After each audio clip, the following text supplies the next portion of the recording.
L'agent a tiré un dispositif d'interférence sur la caméra du mur de la ville.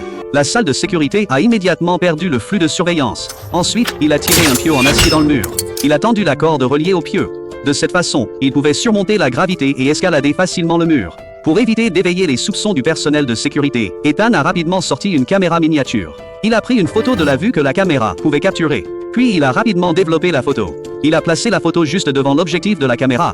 Il a ensuite retiré le dispositif d'interférence, rétablissant le flux de surveillance. Le personnel de sécurité ne détecterait aucune anomalie. Ethan a mesuré la hauteur du mur avec de l'infrarouge. Il a ajusté le câble en acier à la longueur correspondante.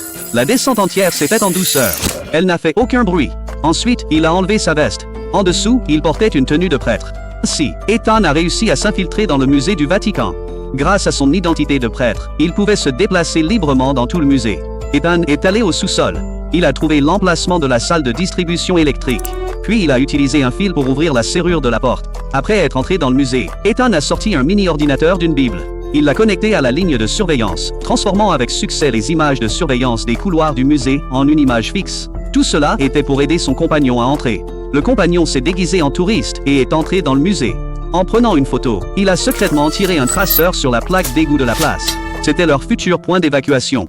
Après avoir terminé tout cela, il a rapidement traversé le couloir alors que personne ne faisait attention. La salle au bout du couloir contenait des artefacts précieux, mais il n'était pas intéressé par ceux-ci.